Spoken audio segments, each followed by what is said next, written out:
আমাদের তো মরে গেছে এটা। আমাদের তো আবার লাউয়ের রাশি চলতেছে। লাউ তো অভাব নেই, আপনি কতগুলো নেবেন, কতগুলো নেবেন। না তারপরে এতে লাউ নেই, হাজারি লাউ আছে। হ্যাঁ হাজারে লাউ দেখে আসছি। এখন হচ্ছে যে তোলেন কিছু ফলমূল তোলেন। টমেটো তুলি এই টমেটো না, আরো টমেটো আছে, আগে দেই মিষ্টি কুমড়ো তো ওগুলো কি আছে, চলেন। কুমড়ো আছে কি না? তাহলে আপনি আজকে চিন্তা করলাম আমি আর পলিন যে আপনারে আজকে আমরা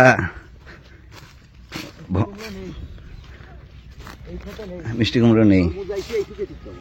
ও না তো, এনে না, এই খেত শেষ। এই ক্ষেত শেষ। কাকুর খেতে যাব? এই যে কাকুর খেতে, এটাই কাকুর ক্ষেত না? কাকুর নামে, কিন্তু করি তো আমি, এই যে উঠতে হইছে আপনি। না এগুলো তো সব ছোট ছোট। ঠিক আছে চলেন। আপনি আইছেন বড়টা খাই বেলায় না এরা রাখে না, ও রাখে না, কেউ রাখে না। এটা খাতো, হ্যাঁ চুরি টুরি নিয়ে আসেনি তো। ছুরি লাগে নাকি লাউ কাটে? লাউ তো ছিঁড়বেন, কাটবেন কি?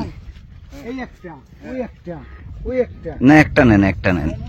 সুন্দর দেখতে ওইটা। কোনটা? এটা একটু বেশি থাক, এটা বয়স হয়ে গেছে, এটা থাক। ও ভাই জালি, জালি একদম জালি, এ পলিন, এ জালি জালি জালি। একদম জালি। না না এটা আমাদের মানুষ বেশি না, বড় লাগবে। কয়টা লাগবে? একটা একটা আমাদের চরে আছে না। আর বাকিগুলো তো লাগানো আছে। হুম। ওটা হ্যাঁ না ওই নেট ছেড়া যাবে না। নেট থেকে পারবেও না। দেখি আপনার ব্যাগে তো ছুরি থাকা পারে ভাই, ওই ব্যাগে। দেখি এটা পারেন কেমন করে। হ্যাঁ এ চুরি করতে পারবে না, এতক্ষণ লাগে নাকি? কোন দেখি। আমি বলি কত সময় ছিড়ে যেত। এটা কি এত সোজা আছে? আর ছিড়ে যায়, ছিড়েন তো। হ্যাঁ। এই যে। আরে বাবা ভাই এটা জালি তো? হ্যাঁ একদম জালি। ওকে ওকে ওকে এই কেউ দেখিনি, দেখলি কাটি নি।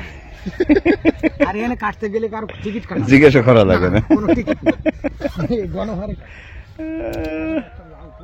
লাউ কয়টা কাটবেন? সৎখানেক নেবেন? না শতখানেক না, 100 piece? না, আমাদের কয়েকটা হলেই হয়, যাতে ওই চরে গিয়ে হ্যাঁ যাতে আমরা একটু বিলাতে পারি। তোমার যেহেতু বিলাবেন, এখানেও বিলানো যায়, এখানে এখান থেকেও বিলানো হয় প্রচুর। না না বিলানো হয় তো, আমরা একটু জঙ্গলে গিয়ে বিলালাম। আমরা 20 গ্রাম কাঁচা ভুট্টা খাইতে পারিনি, চলেন ভুট্টা তুলে নিই। ভুট্টা দিয়ে কি খাবেন? না ভুট্টা ওই যে সেদ্ধ করে বেবিকর্ন খাবেন? বেবিকর্ন, হ্যাঁ। আরে বাবা চলেন চলেন। সে তো 20 গ্রামের চরে গিয়ে সে তো ভুট্টা তুলবেই। হ্যাঁ তুলবো। এখন ঘটনা হয়েছে যে এক গাছে এক ভুট্টা। ও আচ্ছা, আর আমাদের এক গাছে 2 ভুট্টা। হ্যাঁ তাহলে একটা করে তোলায় যায়। এইটাই যাই। চলেন চলেন। এই যে আসছে আব্দুল। আব্দুল এ আমার ভাই। এই যে মহসিন ভাই আইছে। ভাইপো আমার ভাই ডাকে। আসো আসো আসো। এবার পাশের একটি টমেটো খেতে যাচ্ছি। যদিও টমেটোর কোনো দাম নেই, মানে বাজারে খুবই কম দামে পাওয়া যাচ্ছে এবং এই অঞ্চলে টমেটো খেতে নষ্ট হচ্ছে। তারপরেও আমরা বেশ কিছু টমেটো নেব, কারণ আমরা যাচ্ছি সুন্দরবনে। সুন্দরবনের জেলে এবং সাগরের জেলেদের কাছে এই টমেটো খুবই কাঙ্ক্ষিত একটি জিনিস। আমরা একটু বেশি করে নিয়ে যাব, যার সঙ্গে দেখা হবে তাকেই টমেটো খেতে দিব। স্বাদ কিরকম? স্বাদ কিরকম? দেশির মতো না? না খারাপ না, স্বাদ ভালোই। পুষ্ট বেশি, পুষ্ট। সসের জন্য এই টমেটো অনেক অনেক ভালো। অনেক ভালো। নেন, বাজারে কিন্তু হচ্ছে না বেশি বেশি, বুঝছেন? তোলেন তোলেন তোলেন। আপনি না তুললি হবে না। আসবো কি করে এখানে? ওই জলদি দিয়ে আসছি। গরু ছাগলের ভয়তে। এই ও শাটার নামাই দিছি না। দাঁড়ান দাঁড়ান দাঁড়ান, দেখেন অবস্থা।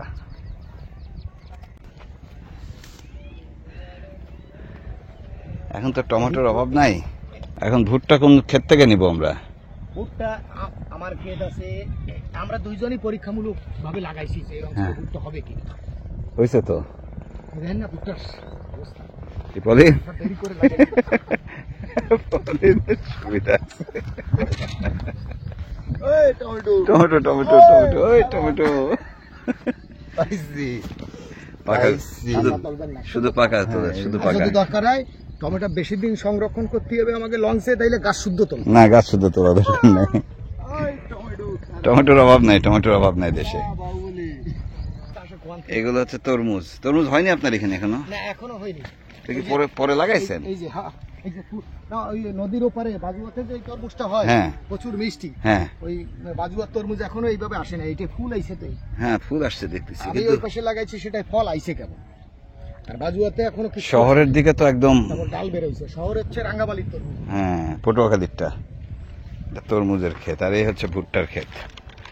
এখন আমরা নাকি আমাকে নাকি এবার সর্দার ভুট্টার কি যেন খাওয়াবে, তাহলে তো ওই যে মাঝখানের একটা করে গাছ আমাদের নাকি? করে আপনাদের নাকি? মাঝখানে একটা করে, এটা দীর্ঘস্থায়ী, মানে 6 মাসের ফসল। হ্যাঁ অনেক লম্বা সময়। লম্বা সময়। ওই দেখেন আমার ওইখানে মাথা উঁচু করে দাঁড়ায় হ্যাঁ আছে। হ্যাঁ হ্যাঁ হ্যাঁ এই পিছনে লাগাইছি ভুট্টা। হুম কিছু হোক আর না হোক, গরু হইলে এই ভুট্টা খাইয়ে হ্যাঁ বা হাঁস মুরগি। সেটাই। ধান কিনতে কিনতে মরে যাচ্ছে, ঠিক হয় না? ধান হচ্ছে ধান গত বছর লাগাইছিলাম, 1 বিঘে হয়েছে 30 কেজি। কিরাম হয়েছে কি? 30 কেজি। আল্লাহ, এবার হবে, এবার এটা প্রসেসিং হয়েছে, হ্যাঁ। জমিটা তৈরি হয়েছে। আগে তো জমি উঁচু নিচু তো ছিল, 30 কেজি ধান দিয়ে করলেন কি?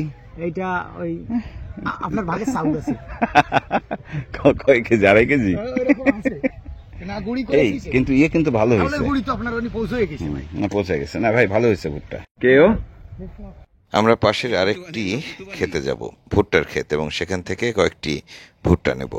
এই কি খবর?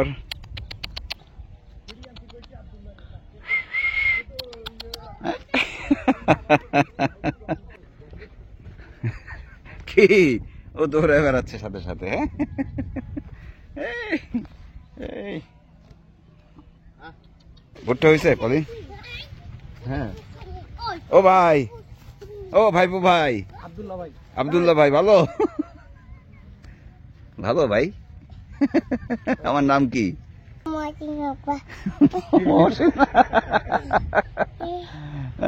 ঠিক আছে ঠিক আছে। ওই চাঁদ উঠে গেছে, পূর্ণিমার চাঁদ। এই রাতে আমরা রওনা দিই। পূর্ণিমার চাঁদ, দক্ষিণা বাতাস, সবকিছু মিলিয়ে অসম্ভব সুন্দর একটি পরিবেশ। বিকেল ঘনিয়ে সন্ধ্যা নামছে। আমরা বলছিলাম যে সুন্দরবন যাব, তবে রওনা দিতে বেশ রাত হবে, তাই সন্ধ্যাবেলাটা কোনো একটা কাজের মধ্য দিয়ে কাটাতে চাই আমরা। কি করা যায় ভাবতে ভাবতে একটি আয়োজন হয়ে গেল। পাশেই, মানে একই গ্রামের পাশের মহল্লায় বা পাড়ায় একটি গানের আয়োজন হলো।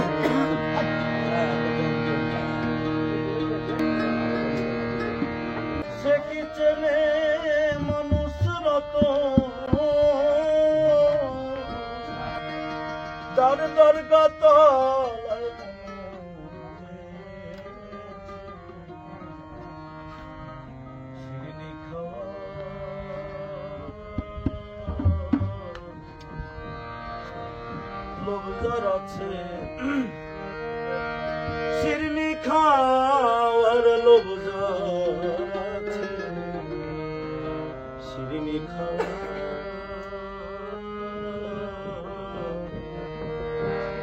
লোভ যার আছে।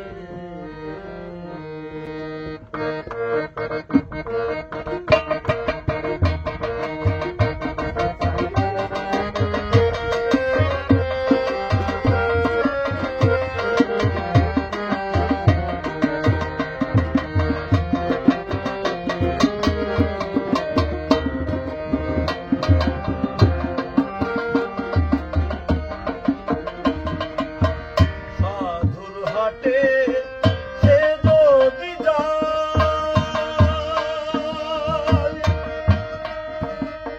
মন থাকে তার দরগাতলা। সাধুর হাটে সে যদি যায়, মন থাকে তার দরগাতলায়। আজ বসে না কোন কথায়, শিরনি খাওয়ার লোভ যার আছে। পার্থর ছোট ভাই সিদ্ধার্থ, তিনিও দৃষ্টি প্রতিবন্ধী এবং পড়াশোনা করছেন চট্টগ্রাম বিশ্ববিদ্যালয়ে। তিনিও সামিল হয়েছেন এই গানের সাথে। বলে তারে এমন পাগল, পূর্ণিমার রাত, তার মধ্যে বলছিলাম যে দক্ষিণা বাতাস হচ্ছে, চারপাশের পরিবেশ অসাধারণ। এর মধ্যে পার্থর কণ্ঠে গান শুনবো। পার্থ স্থানীয় যুবক, দৃষ্টি প্রতিবন্ধী এবং তিনি বিশ্ববিদ্যালয়ে পড়াশোনা করেছেন, মাস্টার্স করেছেন। ছোটবেলা থেকেই তিনি গান শেখেন, গান করেন এবং বেশ কিছু রিয়েলিটি শোতে অংশ নিয়েছেন। মিনিমাম 100+ ব্লগ আমি দেখছি। হ্যাঁ, আমি প্রত্যেকটা ব্লগ আমি দেখি এবং আমি আমার ফ্রেন্ড যারা আছে তাদেরকে বলি আমাদের যে এই আমাদের সুন্দরবন নিয়ে যদি কেউ প্রপার কাজ করে সে হচ্ছে এই ভদ্রলোক। আর গান শোনার আগে তার সঙ্গে যখন গল্প করছিলাম তখন রীতিমতো অবাক হওয়ার পালা। তিনি সুন্দরবন নিয়ে আমাদের যে অভিযানগুলো তার পুরোটাই জানেন। আপনি মারে আপনি বাঁচায়। অনেকক্ষণ গল্প হলো, এবার আমরা চলে যাচ্ছি লালনের গানে।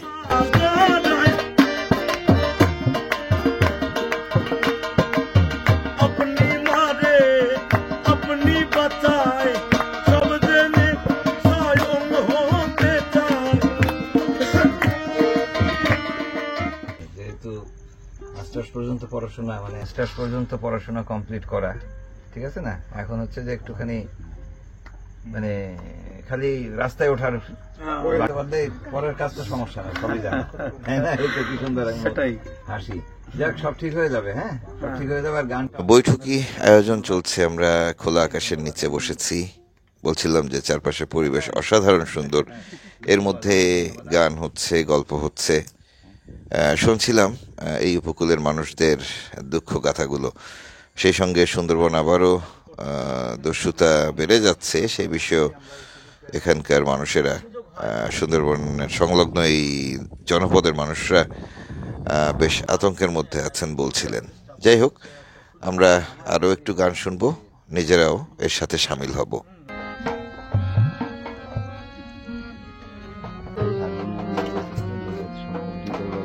কেন তারে ধরিবারে করিপন অকারণ মায়া বন বিহারিণী।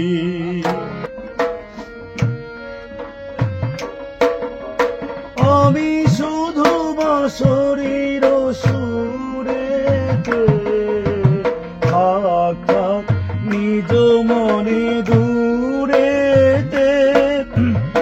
আমি শুধু বাঁশরীর সুরেতে পরশ করিব প্রাণমন অকারণ মায়া বন বিহারিণী হরিণী গহন স্বপন সঞ্চারিণী।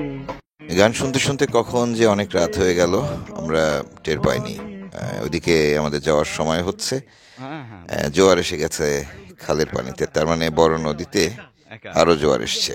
না, অসম্ভব অসম্ভব লোকজন আছে, যে বাঘে খাওয়া লোকগুলো যে টিকে আছে। এখান থেকে সোজা সর্দারের ঘরে গেলাম, খাওয়া দাওয়া করলাম, তারপর আবারও বেরিয়ে পড়লাম আশেপাশের মানুষদের সঙ্গে দেখা করব। অনেক রাত পর্যন্ত চলবে চা আর আড্ডা।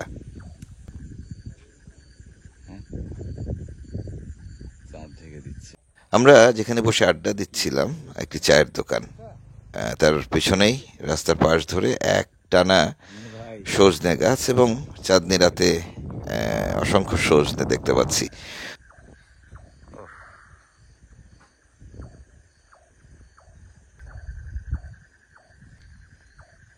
বাজার একটু কম হয়ে গেল না?